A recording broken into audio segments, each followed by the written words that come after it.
Welcome to One Tired Teacher, episode 29, Building Community to Grow Professionally.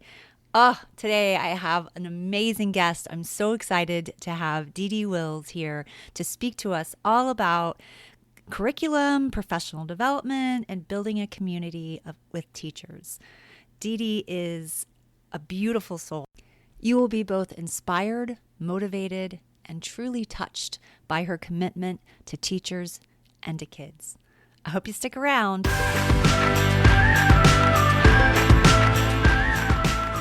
Welcome to One Tired Teacher.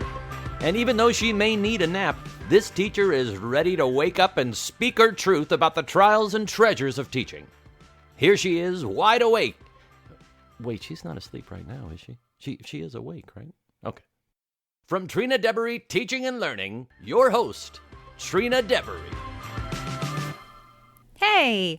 So today, like I said, I have a very special guest. I'm so excited. Deedee Wills. She is from Mrs. Wills' classroom, and her store on TPT is Deedee Wills, and she's also has a group called the Primary Collaborative Group on Facebook. It is a must-be-in group if you're a primary teacher, filled with professional development ideas, a community of teachers, inspiration, motivation, just strategies and tips on teaching writing and reading, and amazing. She also co-authored Writing Through the Year and Engaging Reading Units with Deanna Jump. And I will link to all of that in the show notes. I'm so excited Deedee agreed to be on the show today, and I hope that you get comfortable, as Deedee says, get comfortable, hang on people, and get comfortable because it is quite a long one today. We just couldn't stop talking. It was pretty amazing. I had a great time. I hope that you enjoy it. We do start veering off a little bit to a business conversation, which I took that out, and you can find some of that on my new podcast. That's right. I'm launching a second podcast, and this is specifically for teacherpreneurs. So if you're a teacher and you are starting your own business or you run your own business, then this is the podcast for you, and it's called Teacherpreneurs Raise Your Hand. So join me over there. By the time this airs, you will have a little bit more than a week before it launches. So I hope that you'll check that out as well. So I did keep most of the show because there's just so much good stuff that she says to teachers and about kids and teachers that I couldn't cut it out. It was just too beautiful.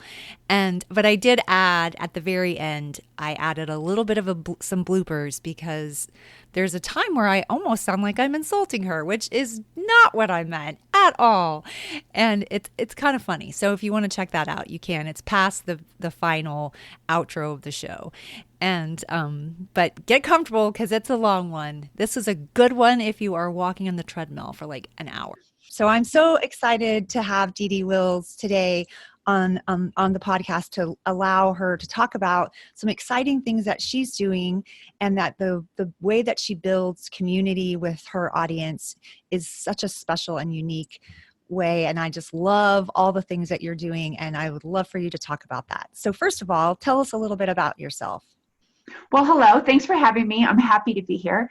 I am a teacher first. I started off teaching as a second career and started out teaching in San Diego at an inner city school, and I taught second grade for several years. And then my husband and I, we moved to Central Missouri, which we thought was a great idea. So we moved there, lived there for about 10 years. And when I moved there, I taught second grade as well. And what I really noticed is at the district that I went to work for, there wasn't a lot of differentiation offered to the students. It was sort of a one size fits all, and teachers were struggling with the ability to reach those students who may have been struggling academically, or for those students who have already achieved that grade level expectation, and they were struggling on how to challenge those students. So I used those skills that I learned when I taught in San Diego, a differentiation, and used them in my own classroom. And then teachers started to notice the results. So they asked me to become the instructional coach for my district. So we did that. Me, myself, and I did that for a couple of years. I did it for 2 years, and we moved my district. Okay, let me back up. I didn't do it solely by myself. I took care of K2, and then another teacher in the district, she took care of 3-5. So we moved the district from a whole group kind of basal based instruction to more of a balanced literacy. And so after 2 years, I really missed the classroom. And when there was a late, it wasn't a retirement, she resigned to take on a principal position at another neighboring district. It was a late leaving. I put my hat in there. I said, oh my gosh, I want to go back to the classroom. And so it was a kindergarten position that opened up. But what I noticed was, as much as I loved that, I noticed that I missed the ability to kind of communicate with teachers on an ongoing basis. Of course, I communicated with my team, and I still was part of our district planning and instructional team, but I missed that daily interaction that I had. So, I can't have my cake and eat it too. So about that time is when we started to see, the teacher community started to see a lot of blogging, teachers blogging. Mm-hmm. And so I started, like just about everybody, a blog. So that was back in 2010, I think. Wow. 2010, 2011. So from that, I started creating products for TPT and interacting with teachers, and started developing actual curriculum with Deanna Jump. Mm-hmm. So when that happened, I kind of took on a new hat. Instead of having just kind of center activities, I really started to share the years of research that I've had on best practices with mm-hmm. teachers. And so one thing led to another, and here I am now. Yeah, that's great. That's so exciting. So that's where you started, was second grade? Started in second grade, yeah. Second grade, yeah. And that's my main, that's your jam. Yeah, I love second grade. I did second grade for like 14 years, and first grade for some of that time, and then student support specialist and the media specialist at the very end. So it was but second grade, and even when I was in the media center at the very end of my time of teaching, because I've stepped out and now I'm doing full-time on TPT and full-time podcasting and all that. Uh-huh. But when they'd come into the media center, I'm like, I always felt like I get these kids. Like, these are the ones that I get, like, automatically. I don't have to worry. Yeah. Like, these are your people. Yeah. Every grade has that little thing that makes it special. I think I felt, of course, I've only taught full-time kindergarten and second grade, but I spent a lot of time in first grade classrooms too. So each one has that unique kind of special sauce. The kindergarten is just a whole nother beast. Okay, I was just going to say, because that almost killed me in the media center. I'm like, this is like herding cats. It is like this is so hard. Like the first couple of weeks, you're like, who are you people? But they're also just incredibly precious. And I always get a little emotional when I think about what a huge honor it is to be their first classroom experience, like official classroom experience. Yes. We went to preschool, but that whole, we're in the show kind of classroom experience, it's a huge honor. And that moment when the parents hand over, the thing that's most precious to them, to you, it's kind of special. And then, of course, second grade, they can do their own thing, right? They can listen longer, they can sit longer.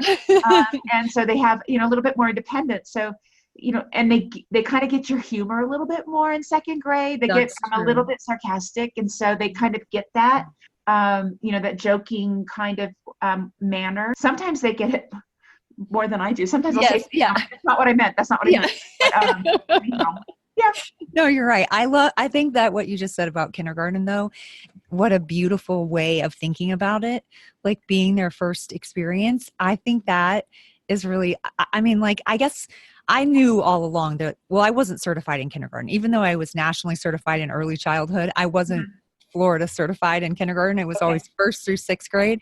So I was like, kindergarten was not going to be my thing. Although at one point when my principal, I moved with him to open a school, and he's like, and I was pregnant. So I was going to miss the very beginning because I was having a baby. And he's like, I go, you know what? I really, maybe I do want to try kindergarten. My daughter was about to go into kindergarten, and I took she and her friend to Barney to see Barney. Remember Barney? Oh, yes. Yeah. And I was like, I called him on the way home, and I'm like, no. This is never going to happen. Yeah, I can't do it. I'll never be able to teach kids.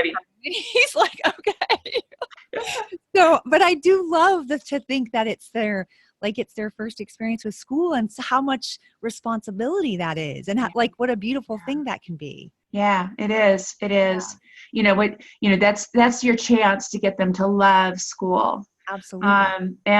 And it's so important. And I feel like, today there's so much pressure for teachers Mhm. to hit the academics heavy and hard, Yes. that we sometimes forget how we can incorporate the fun in there. Because I had a very academic kindergarten. My classroom was run very academically. I know we played a lot, but when it came to the skills that we were teaching, we're teaching high.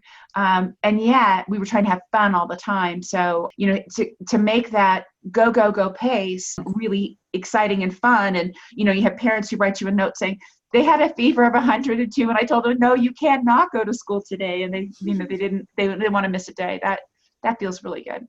Absolutely. And I think that what I think you just hit on it though, like the whole have fun with them, like Yes. make it fun so that because it is, I mean, I feel like we're like what used to be first grade is now, or what used to be kindergarten is now first Yes. grade and on and on and on. And Yes. it's like, it's so much for those little guys, but then when we still make it enjoyable and we still use play to help in Right. that aspect, and we don't like totally eliminate that, I think that can be a huge difference, make a huge Yes. difference. I love Yes. the I yeah, agree. and I love the balanced literacy conversation, because that's when I came into teaching. It was and I feel honored. I'm so glad that when I first started teaching guided reading, I had so much training, Yes. so much PD, and I feel like we've gotten away from that in a lot of schools. Like I used to Mhm. feel like I had everything. I had so much training in the beginning, like the first 5 or 6 years of my career, whereas later I felt like it was always centered around these data meetings, but not like, what do you do with this data? It was Right. like, this is the problem, but what do we do with the data? Right. So how do we change? How do we change? So one of the things that when I first started teaching, like I told you, I came into teaching later in life. I was a medical administrator, and I left that position. I loved that job, and I loved working with people. I loved the money.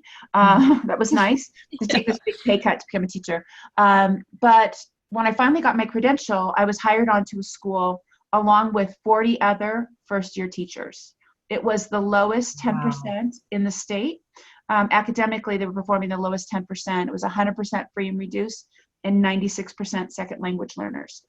So that school was not performing. They brought in a whole new administration team for it, and they cleaned house. And they kept 4 teachers from the previous year, and everybody else, they went to another school that didn't necessarily need teachers who were willing to do what we needed to do. So, I Yes. mean, every week we had like a 3-hour block of professional development.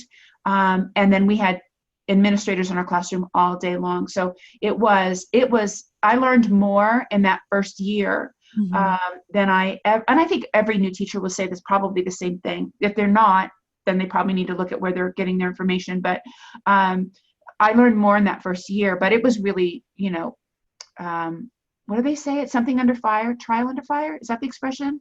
Yeah. Anyhow, Try it. Uh-huh. but at the end of that year, our district moved up, our building, our school moved up 20%. So now we were at the 30% testing wise. And then again, one more year later, we took another little jump. I was unfortunately only there for 2 years because I can't imagine Yes. what that ongoing training would have been like. And then to go to another school or other schools where their professional development is either hit or miss, where teachers will go out on their own Hmm. to go see conferences, which I think are beneficial. But Yes. I don't know if you've been to conferences when your whole team divides up to hear different Yeah. things and then they Mhm. come back together. It's like you don't have anything really actionable. No. And so having one central voice that you're going to listen to for perhaps this practice or maybe your whole practice Hmm. helps build that sense of continuity, because Yes. as you know, it's all reciprocal, right? So what you do Mhm. in reading reflects what you do in writing, Absolutely. and it also reflects what you do in math. And so you can't just compartmentalize it. It has to all be connected. Yes. And so if you're doing things completely different and if there's not that harmony, Yes. you're not going to get the results that you would if you had more of a harmonious approach. I don't think Absolutely. harming No, is I the right word, no, I but think you're absolutely right because it's very disconnected. yeah, And our brains like they look for patterns. That's how we learn the best. And so if it's all exactly, disconnected, it makes it very confusing, I think, for learning. exactly. So like when one of the things I often get asked is when, how do you teach writing, which is huge subject, right? It's a huge Uh-huh. subject. And so, we teach it not just in writer's workshop, which we certainly do teach it there, but we teach it in guided reading as part of responding to literature. We teach it in interactive writing and in responding to the read aloud books that we do. We teach it when we're responding to a math prompt. I mean, so it's not just this 40-minute block. How long is your writing block? I'm like all day. All day? All Yes, day. absolutely. That's our Yes. writing block. And when Yeah. students are working in centers, they're responding in there as well. Yes. So it's all day. And so you need to have the same message and path all day long. So again, it's all very connected. I agree. I totally agree. All right, so that brings me to like what you're saying because some teachers are not they're not able to do professional development in groups anymore and they're not able to get that information at the same time. But I think that's something very powerful that you are providing in like a Facebook group. So talk a little bit about that because the community in that and the professional development that I think is occurring in that group, I mean, like that's so powerful. It's a busy group. So uh, we started this group so that we could help support teachers with teachers who are using our curriculum. So sometimes they have a question of like, I don't know how this looks, or I don't know, or I'm confused about, or when we find a new book that we think, oh, this is going to be great for this skill, we can share that information. Or when we do an upgrade to a unit, we can share that. And so that was Which kind is of the very point. helpful because have teachers ever had access to the author of the things that they're using? No. Right. I Yeah, think that I I know. love that. I think that is so, like if they have a question about something and you're there to answer the question and you're very active. So to be in there and be able to ask like exactly do I do with this and then for you to answer. I mean, I can't even imagine. I just can't. I just think I think that's Well, incredible. well, thank you. That was the point of starting the group, is so that we could be really active. I get a lot of emails and I get a lot of instant messenger on Facebook. Mhm. And what I found was that some of the same questions I was getting and answering a lot. I was Mhm. answering those Facebook, those email questions, same types of questions. Well, all the different Yes. questions we have on a daily basis. So I thought, well, maybe it'd be better if they could post it in the group. And oftentimes we have teachers who are kind of more experts at our curriculum. They've been using them for years, or they know the ins and outs of them. They know what it looks like at the end of the year. So oftentimes those teachers come in and they answer those questions beautifully. And then I just kind of give them the thumbs up, like, "Yay, you nailed it." I don't need to repeat what they just said. Yes. But in the group, it's not just those questions. There are other questions of those pain points that we all have in the Mhm. classroom, and teachers are asking those questions. So it's a great place to just ask, what music are you using for your end of year, graduation video Yes. reel, or Yes. any of those kinds of questions that have nothing to do with us, but it's just a teacher support group. And so that's been really, really helpful. It's also helpful for us to kind of get the word out on a more formal training. So in Facebook, we were doing longer Facebook lives, Uh-huh. but what we found is that those are sometimes hard for teachers to To attend. kind of get in on. So Uh-huh. we stepped away for a bit, but Deanna and I have already made out a schedule for the summer. So we're already planning so many more to come back. The first one's like in a couple of days. And so we're Yeah, going to that's keep those exciting. short. We're going to keep those about 15 minutes, maybe tops. Uh-huh. And then the real professional development I'm tackling in webinars. And so those have been helpful because they're more like an hour long, more Okay. like a traditional sit down professional development you might go to in, the Marriott. Yes. Except it's Uh-huh. free. And so I give essentially the same information I would if I were there live. But what's nice is that your whole team can come. Yes. You can have a watch party. I had one teacher tell me that they had me streaming late in the classroom. They were at school at night, but they were streaming on their smartboard. No pressure. That's But hilarious. they Yeah. were, they had like 12 teachers in the room. And so that was really, That's cool. and that's where the professional, that's the difference between kind of that sit and get, Yes. and then what's our actionable takeaways from this. Because when you have somebody there that you can talk to, and then also kind of hold you accountable to the things that you heard and because I'm all about getting new ideas. Like I've got so many good ideas. Yes. But if I ever implemented all those, no. I just have them all written down like, oh, I'm going to do that. I'm going to write that down. And then all of a sudden you look 6 months later and you're like, oh, I opened up that notebook and those notes. So if you can sit with the team and get all the same information, then everybody can be on the same page. And then when you have those pain points of like, this isn't working for me, or I'm confused about this, you have somebody who also is on that same path with you. Is doing it. Yes, they're doing it with you. Teammates are there for you. Sometimes it is hard. I know that there's a lot of districts that they have to plan together and all be on the same page. So, if you've heard something somewhere else and you try to bring it in, sometimes, you might get some pushback. So that's another way to kind of be helpful. Yeah, I think, well, the whole be on the same page thing, that drives me crazy, but I won't get on that. I won't get on that tangent because, but I do I think when you're hearing it at the same time, I think one of the benefits of that is it's almost like when you're watching a movie that you love or a book that you're reading, and you're able to talk about it. Like, I know that I learn the best when I'm able to stop and actually go, oh, she said this, and this, let's do this. And then when you each are implementing and you're trying it, then you're usually at different stages because it works, and whatever, depending on the needs of your class as well. Like that obviously plays a huge factor. And then but you are able to troubleshoot with one another. So you've set them up to basically have a community within your system where they support one another as well. So it doesn't always have to fall all on you. And you said that even about your Facebook group, which I think is a huge benefit. You've made it a community where people feel safe to be vulnerable, to express things that I'm struggling with teaching writing. My kids are having a really hard time in personal narrative or whatever they're struggling with. And I need to know, give me some pointers. And then other people are jumping in. And a lot of times it is a reflection on the things that they've learned from you. And sometimes it's new or other ideas, and you value it. And I think that's huge. I think that's a huge thing. And well, thank you. Thank you. I certainly didn't know that I would be learning as much as I do within my own group. Mm-hmm. It is one of those things that I, didn't anticipate would be things that I would also be gathering information. Yes. Of course, every time you have a conversation, I guess when I set it up, I didn't think about it as having a conversation with teachers. Yeah. But anytime I do a live conference, if I travel somewhere and I have a conversation with people, I'm always learning from them as well. And so I wasn't really, when I set it up, I didn't think that I would be gathering new information from other people. But I mean, teachers are so amazingly creative. That when I look and see some of the things that they're saying and things they're doing, I'm blown away. So it's a wonderful opportunity for me as well to be able to hear, how they've, mastered certain things. Yes. And their perspective, because it's we think we know when we're creating something, we have this perspective, but then when we see it from somebody else's perspective, it's so eye-opening. Exactly. But I think that's also a testament to you, because you are clearly, I can tell, a person that is willing to keep learning.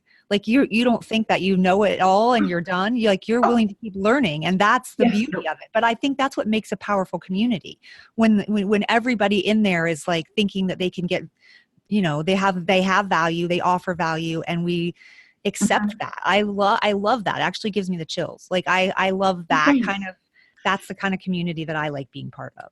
One of the things that as a curriculum creator, I guess is how I would call this other part of me. There's a professional development teacher thing, and then there's this curriculum developer. So one of the things that is, it's amazing, first of all, what I'm able to do. So I'm super grateful for it. But we also get feedback on the we do. Yes, and before you do things. Yeah, So you're able to ask. We get some kind of what do you guys want? But then we labor for 9 months and we give birth to this product, right? And I'm telling you, labor, hard labor. Yes. And then you give birth to it, and then you put it out there, and then somebody says something like, oh gosh, I wish it had XYZ. And it's sort of you show this beautiful baby, and then they're like, oh, well, what's that birthmark? Yes. But I think that's also a great opportunity for us to be reflective. So, they say, I love 99% of it, but gosh, if it just had this one more thing, it would make it much better. And even though sometimes it's like, oh, ouch, Yes. when you make that change, I mean, first of all, you're not going to get that from Mifflin or anybody else. They're going to be like, absolutely not. You're going to get the Yes. revision in 3 years and you're going to pay $7,000 for it. Absolutely. But, we can go in and we can make those changes to make it more user friendly. That's the thing that I think is really important for teachers is we don't have time to take a new curriculum and spend 7 months learning how to use it. We need it to be able to hit the ground running. And so anything that Deanna and I can do in our collaborative units together to make that process faster for them, we try to do that. So we try to make it hit the ground, print and go, but really, really great practices. And so sometimes we forget items of it, or sometimes we think, because it's something we're so accustomed to doing, it's such part of our pocket of activities that we're used to. You kind of take it for granted that someone will understand. We take it for granted, so we have to maybe step back a little bit and provide a little bit more support for teachers so that they can implement it a little simpler. So, that's another thing. But again, if there's a TPT author out there who might be listening to this, that's really, really important that you listen to your audience. And if you're a teacher listening to this, it's really, really important that you communicate with the creator if there's something less than satisfactory. If there's some suggestion that you have, email Deanna, don't email me. No, I'm kidding. Yeah. But if there's a suggestion that you have, to communicate with the creator, because a creator who's worth their grain of salt is going to listen. Absolutely. Or explain to the person why that change is not going to be something they're willing to do. There's been some suggestions that I've had, and I said, I don't want to do that because it's not considered best practices. Yes. And let me tell you why. One example is for our vocabulary. In some teachers would like to have a picture of overwhelmed. They'd like to have a picture of overwhelmed. Yes. And so I always talk about let's think about the skill we're working on. We're not working on memorizing vocabulary words. We're working on how do we figure out a word in context when we don't know what it means. So how do we infer the meaning of a word? That's the skill we're working on. We're not working on memorizing vocabulary words. And when I explain it to them, they're like, okay, that makes sense. So we want students to internalize that skill and also be able to contextualize overwhelmed, right? Yes. So we act it out and that sort of thing. So we just do it a little bit differently. Anyhow, so that's just one example. Yeah, no, that's an example. Yes. Well, and you're able, and a lot of times, again, if you're talking to big publishing companies, they're not even going to listen to anything that you have to say. No. So the fact that you're even giving them a response of why you're not doing something, I mean, you learn from the why not as well. Right. And I think that's I think that's important. I think that can be really important. And the other thing that, and it kind of ties back to what you were talking about as far as missing the conversations with teachers. Now you have that. I do. Yeah, I do. Yeah, I'm really blessed. I miss being in the classroom full time because I'm going to get emotional, but that relationship you have with the students is so unique and so precious that, it just stays with you forever. Yeah. So I do miss that, building that community in that classroom. I mean, the first 6 weeks, no joke, you're exhausted. Yeah. I mean, nobody needs a sleeping pill the first 6 weeks of kindergarten. No, you're right. It's 6 o'clock. Can I go to bed yet? But you're so exhausted. But it's magical too. And so it's hard not to have that. But you can't have your cake and eat it too. I tried to do what I'm doing. Yes. And I did that for several years. I did that, I was get on the plane after school, go somewhere, come back, lay back down at 2 o'clock in the morning, and then start again. And so I may have lost my marbles for a little bit towards the end of that. But, after about 3 or 4 years of doing that, it took a toll. Absolutely. On me. I know you look familiar, but I can't quite place you. And our son was grown. He didn't need me, so he wasn't suffering. I don't think the perfect son was doing just fine. Yes. But as far as my health and all that stuff, I wasn't taking care of myself like I should. So you got to pick what's your best bang for your buck. And what somebody had said to me, well, you could work in the classroom and you can affect 20 lives, or you can help teachers and affect many other lives. And so, I mean, not to feel like I'm changing the world, but hopefully I'm changing a few teachers' practices. Yes. And so I feel like that's where I need to be right now. Maybe someday I'll go back full time, but I miss it so much. So I love that. I think that's great. And I do think that I think they're right, because that's exactly what I was going to say, that you were impacting those 20 kids, and I'm sure you were making just an incredible difference in their lives. But now you are the trickle effect of effect. I mean, even 100 teachers and 20, their 20 kids. And and I know it's more than that. It's thousands of Yeah. Well, teachers. thank you. And I sure hope so.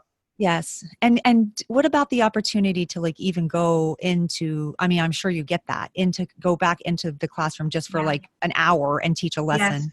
Yes. Those are fantastic. I love going into those classrooms where I get to interact with students and teachers. It's a chance for me to remember the pain points, right? Yes. Because the classroom always has pain points. And like I said, I talk about labor. Classroom is sort of like labor. You forget all of it sometimes. Yes, You forget you're the right. ugly parts and you remember the beautiful parts. Mhm. But to go into the classroom gives me an opportunity to really remember those pain points. And it also fills my bucket as I get to work with those little lives. I love being with kids. So I love being with teachers, but what fills me is being with kids. As being with kids. And so having that opportunity is something. If I couldn't do that, I would be really a sad Sally here, because Yeah. that fuels me. So you have both sides of your personality, which I think a lot of teachers do. I think we all do as humans. Like Yeah. we have certain things that need to be fed and need to be met. And it's not just one, it doesn't always have to be one Yeah. thing. So Yeah. I mean, this, yeah. there's, I don't know. That's sort of been a way for me to get back some of that I don't have from being in the classroom all the time. And it's also a chance for me to see, teachers who have said they use our curriculum for reading or writing. Mm-hmm. And then oftentimes I'll go in and do a lesson, and I can see elements that they're not necessarily implementing in the way that I envisioned they would. Mm-hmm. And so that is a chance for me to have that conversation of, so I'm noticing that this is going really well, but I'm wondering why this part hasn't been happening, or how, how I'm noticing that, this is missing, and can we talk about that? And sometimes they're like, oh, I didn't understand that, or I didn't do that yet, and I'm planning on doing it. So, and I often hear, that's what I often hear, is I'm not doing it yet, but I'm planning on doing X, Y, Z. And sometimes that X, Y, Z that they left out is really the vital part. Yeah. So that is telling me that I need to make sure that I'm making that really clear. Yes, that's being emphasized. Webinar yes. Or something else, that, listen, all of this works. All of these little things that I've shared with you work, but if you're not doing this, you're missing. Yes. You're missing a big chunk of what makes that work. And so oftentimes that's student conversations within themselves, that accountable students are having with each other. Yes. That's very telling. Yes. And it's hard for a teacher who are not used to having student talk, generated classroom, to move that way, because it feels like you're letting go of the reins. And I'm a control freak, so I totally get it. But when you let the students lead the conversation, it's magical. Yeah, we know how that even bless those little 5 and 6 year olds of, absolutely does that do? All of a sudden you're on like this total catwalk somewhere else. But those that's also learning as well, is how to. I totally agree. I totally agree with you. I actually think it's magical. I love listening to how they think, how their brains work, and what kinds of things they're coming up with. I love that part. Okay, so you do webinars. Are these webinars that go with your programs? Are they are teachers, can they sign up for them? Are they free? I mean, how do that? Okay, so 99.9% of the webinars I do are free. And they complement it. So I basically give them all the information behind my thought process, or Deanna's thought, depending on what it is, about why we do what we do. And so then they can take that and implement it themselves. They don't need to buy anything. So they walk away with a lot of information. They walk away with, if it's about interactive read alouds, they walk away with, what does it look like? What does it sound like? How do we plan it? How can you plan it? Right. So they walk away with all of that information and all of the components. So they can pick up a picture book and plan it themselves and go. But then, of course, we also offer an opportunity, if they'd like to, they could purchase those resources. So if they they have the weekends they want to go to soccer games and they don't want to do that, then they can do that. No, you're giving them a service. I mean, you're offering them a So service. it's Sounds giving them very information. service based. Oftentimes when I'm talking to people, I'm talking to people who already have it. They already have maybe the engaging readers, or they already have the writing workshop, or they have a guided reading program that their school has purchased for them. Maybe they have trade books. And so for some of those teachers, they're picking up, guided reading. You know how that is. Yes. So many parts of it. It's a fast moving instruction. Absolutely. And it's got to be targeted. It's got to be focused and strategic. So some of those teachers have the umbrella understanding of it. And then by going through and they might have Rigby sales or some of those other books that are fantastic to use. The district has purchased those for them, but now they're not really sure how to plan a lesson, or maybe they know how to plan a lesson, but they never thought about adding this element to it, or making their word work function this way, so it's much more efficient for you to plan, right? So I might give them a few tips. So for those teachers, I'm thrilled that I'm doing that. I'm happy that they're pulling some new information. And then there are those teachers who are like, we don't do guided reading at my school at all, and I can't pay $40 for a set of guided reading books, which is what they cost. I think they're up to like $42 for a set of 6 books. So, Deanna and I've written guided reading level text for that, for those teachers. But I fully expect when I have a webinar that there's going to be people who don't need the product because either they already have it or they have something else that they're using. Or maybe they're not ready, they're not going to be in that grade level yet. They're not sure what grade level they're going to be, but they want to kind of dip their toe in the water. So, of course, I love it when they make a purchase. That's lovely because I know now that they have everything that they need. Yes. But if they don't, hey, you know what? Plenty of people come. They just get the information, and I'm hoping they walk away with some new things that are going to change the way they teach tomorrow. So absolutely, which is sounds like one of your ultimate goals. Yeah, I'm really lucky to be able to have people who occasionally tune in to listen to me. So I'm super glad about that. That they're interested in what I have to say. I think. Our integrity as curriculum creators is something that we have to really make sure that we keep intact. I would never create anything that I wouldn't use in my own classroom. I know that it's tempting to give teachers maybe that easy thing that they'd love to have. Yes. But if it's not best practices, I'm not going to make it, regardless if it's going to make me money or not. I just won't do it. And I know that Deanna feels the same way. I mentioned her name just because we collaborate so much on things. Yes. When it comes to curriculum, we collaborate on a lot of things together. So, that's a special relationship. Yeah. So, and it's made a huge difference for a lot of people. So tell me, okay, so you offer the webinars, and like if you want to share some of your links to things like the primary collaborative, I'll share that in the show notes.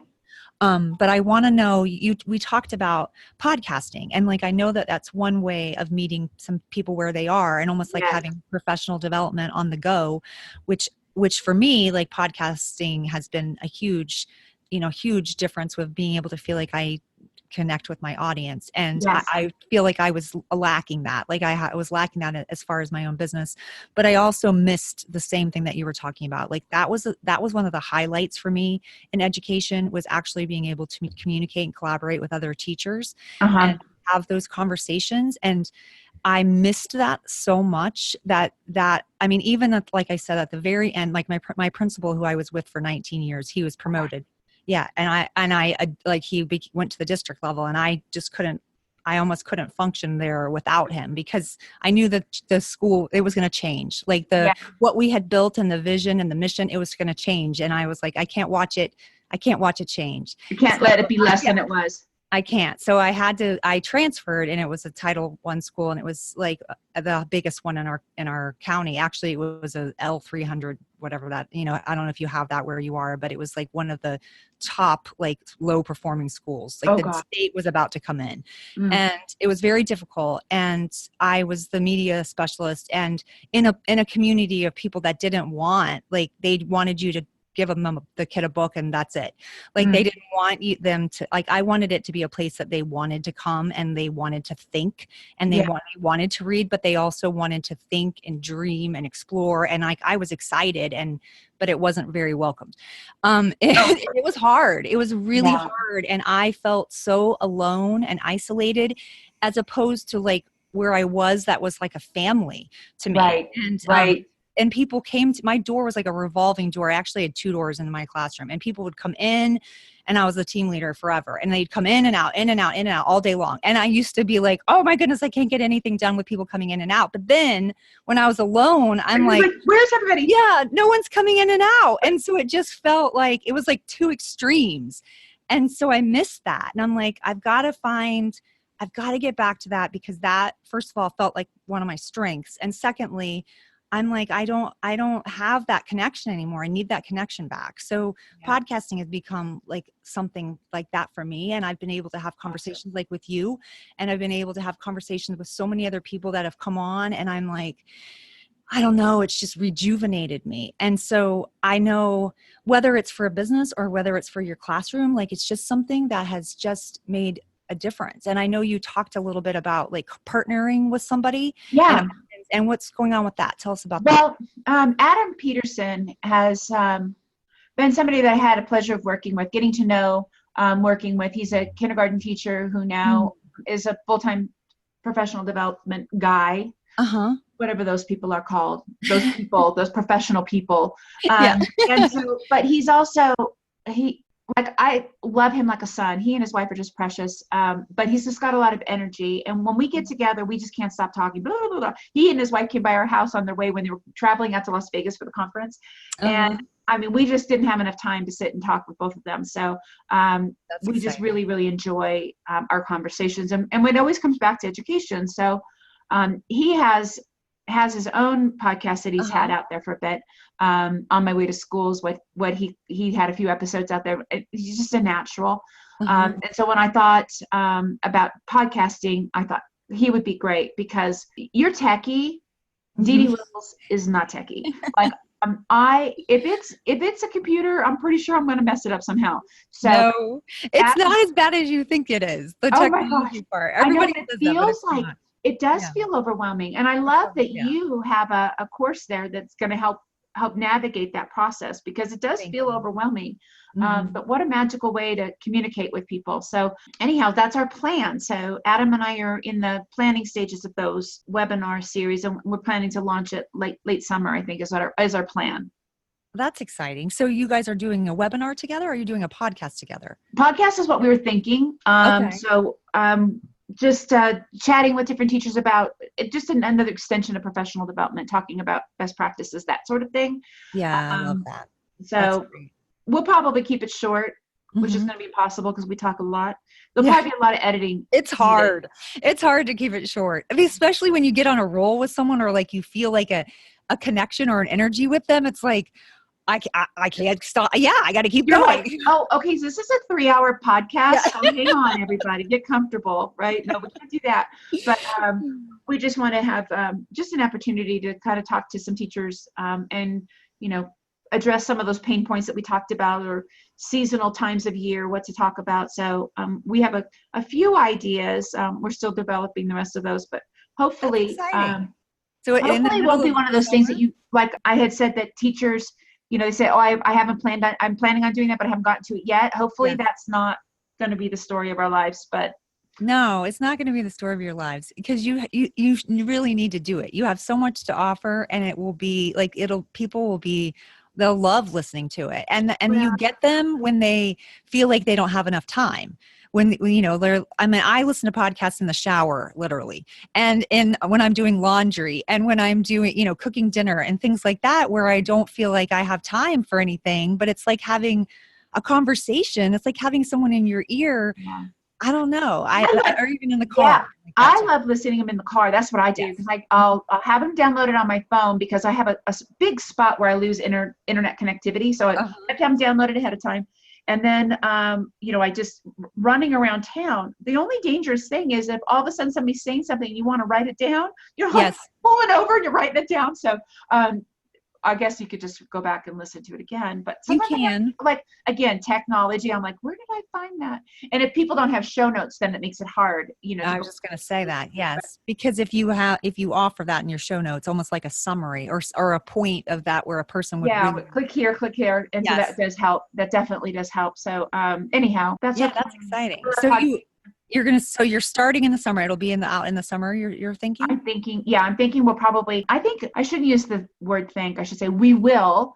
Uh-huh. Mid-July is what we're hoping for. We're going to get our act together. It's going to be amazing. Someday I'm going to get my act together and I'm going to take on the world. No, but Yeah. our, Well, you know what the thing, this is what I talk about this in my course actually, about setting a launch date. And then you're like working backwards from that, because when you actually put it on the calendar and say we're launching on this day, then it totally makes it real, and it like it's something that you work towards. So I think that's a huge thing. probably not just the launch date, we probably have to make it public because Yes. right, because otherwise it will be like August, September, November, right. January. That's what I did with webinars, and because I had said, oh, I'm going to do webinars, and all of a sudden it was 3 months later and I hadn't even started. Yeah. So I jumped into them, and I shared with you before we started recording that it was a hot mess. Yeah. But I think But see, you did it. You totally did it. So you I did totally the did. It was a technology. hot mess. I'm telling you, it was like watching. Yes, but you a learn Minecraft. from it. And that's something that you do. You learn from it and you got better at it. Now you're an expert, and that's what will happen with podcasting. Well, but it kind of goes back to, in the classroom too, things that we get and we think I'm gonna implement X, Y, Z, but I don't know everything about it yet. So I'm gonna wait until I know everything about it before I start. And then meanwhile, you have all these best laid plans, which, are in a notebook somewhere, and you never get to them. And so I guess kind of the lesson here, and I need to probably do what I, do as I preach, is jump in, even if it's uncomfortable, because actually we know as teachers that uncomfortable is where the learning takes place. Absolutely. And it's okay to not be perfect. It's okay not to have everything go well. We just have to, this is me giving myself a pep talk on the podcast, but we have to go for it. If it's not perfect, it's okay. Yes, I mean, unless you're like a surgeon, nobody's going to die. You're going to be okay. No, and you're talking to teachers who are pretty forgiving about those kinds of things. It doesn't have to. Oh my gosh, they're so lovely. They're so lovely. They are. And so it doesn't have to be, and you're right, you have to jump in because you've got to start somewhere. And if you wait, just like with teaching, if you wait until you know all the pieces of it, every single aspect of balance literacy and you're a pro at it, then, you've missed all those opportunities of like even knowing some parts of it. So I think yeah. Why did you decide to do that? Why did you decide to podcast? I felt like, sometimes it's nice to have, so my experience with listening to podcasts. When I listen to podcasts, it's sort of that, depending on if I'm listening to something that helped me grow professionally, it's just that, it's like a daily drip almost of inspiration, I guess. Yes. I don't know. Sometimes it's inspiration. Sometimes it's a daily drip of a kick in the rear of like, you need to be doing this. Absolutely. But it's sort of a constant nudge in a way that is in short, like digestible chunks, I guess I want to say. So that's what I would hope. For most teachers, they go have professional development, maybe twice a year. Right? Yes. They might go to a conference, maybe go to 2 conferences a year. And my hope is that the teachers will be continuing to grow. Yes. Day after day, week after week. Absolutely. I think we run a real dangerous path if we stop to grow. I listen to teachers a lot say, gosh, I feel like I'm just doing everything wrong. I feel like I'm just I'm going to break these kids and those types of things. And when I share with them that I feel that way I felt that way every single year. I thought, this is the year. I'm not going to get them where they need to go. I just know it. I just know it's not going to work for me this year. I have that self-doubt all the time. And I think it's in that, I get emotional. Y'all, seriously, I should be on medication. But no. I think it's in that moment that it opens us up to be really reflective. And so, I want to be able to support teachers in short spurts, back to your question. Yes. But I also want them to always be feeling like there's another way for them to grow, or have an avenue if they're wanting to Yes. grow that can fit into their lives. Absolutely. And you're also like, you're offering them what it sounds like. You're offering them motivation and some inspiration so that they don't walk around feeling like I'm going to break them. I'm going to do it wrong. Or I'm alone. Yes. And I'm alone. And I do think that's what I love about podcasting. It's like an intimate conversation. And so if they have you in their ear, cheering them on and providing like some inspiration and some strategies and techniques of how to do things, then they can avoid the feeling of like, we're not good enough. I think it's sad because I do feel like in our culture today in education, like we send that message to teachers a lot. And I don't know you and me or you and I mean, like in society, like you're doing it wrong. You're doing, even with the evaluation system, like I feel like it's set up unfairly in a lot of ways. There's things that you can't control. Obviously you can control your classroom culture, and there's like aspects of it that control, but there's some parts that you can't, that you cannot, right? No, and exactly. And it makes me sad for teachers. It's like almost saying we're gonna evaluate a dentist by how many of his patients have cavities, and I'm like, true. It's an unfair that would be unfair. Like, you can teach them how to floss and how to brush their teeth multiple times a day, but you can't control if they do or they don't at home. Right. And their diet and all those other things. And if their parents didn't, drink water with fluoride or whatever. And I mean, like, those are all factors that are out of your control. Right. So it's just very true. Very true. And I feel like sometimes we feel, I don't know, almost beaten up. Yeah. And so if we can offer a relief from that, I think that's very important. So, and I think, we also have this teacher community that's been lovely and supportive, but we also have, we have the Instagram and the Pinterest classrooms that it's hard to see those things. I'm aware that images are what people take a look at, but it's hard when we try to compare ourselves to other, that's our society. We're always looking at, people working out and, look at their hair and, we look at movie stars and how they look, and it's hard to not compare. I think comparison is like one of the worst things we can do to ourselves. And I guess hopefully what I offer is, oh my gosh, she's a hot mess. And so that they won't feel so alone when they watch my webinar and something, doesn't go well, or, all of the things in which we are humans, are flawed. Hopefully I show people that. People say, I love that you're real. I love, Deedee, that you're real, that you just tell us what's not going well. I think that when you offer vulnerability to people, when you show them that there's a vulnerable side, I do think that you make a connection with people. I mean, I just watched Brene Brown's special on Netflix. Have you seen that? No, but I saw it. I saw that it's out. You've got to watch it. You're going to feel like so good right now about yourself, because I'm serious. She talks so much about like wanting to live like courageously rather than just comfort, in comfort. Yeah, inner comfort. Yeah. And I'm like, I love that. And she talks about again, I have the chills. Like she talks about vulnerability and like the power of that, and how that's like strength and not weakness.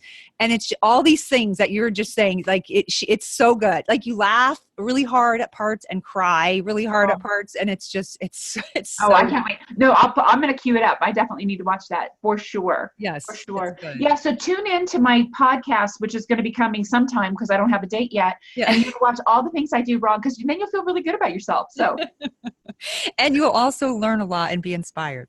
All right. So thank you so much for this conversation. I really enjoyed it. Me too. Thanks for offering an invitation. I appreciate that. I'm glad that we were able to get together. Yeah, me too. And thank you so much for sticking around. I told you it was long. I do have a little bit of bloopers next if you want to just hear to the very end. You've made it this far. Maybe you have just a few more minutes left on your treadmill. I also wanted to let you know that my Teacherpreneurs Raise Your Hand podcast does launch next week. And if you're thinking about podcasting in your teacher business, then I've also included a freebie in the show notes. So check that out. 5 secrets to why you should be podcasting. Until next time, this one tired teacher is ready for a long nap. Sweet dreams and sleep tight.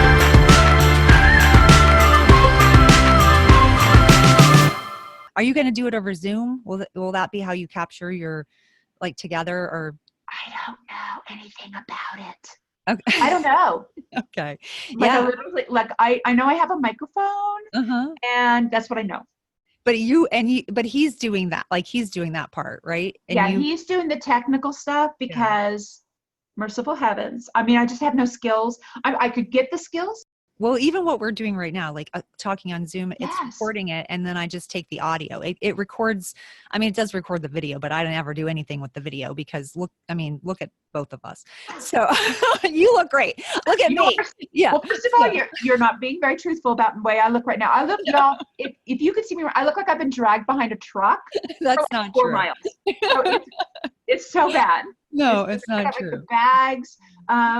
No, you have a beautiful personality, so it makes you that way all the time. So don't say that. That's what people say about ugly people. They're like, "Oh, but your personality's so lovely." But no, that's not what I meant. I meant it comes out and it makes you beautiful.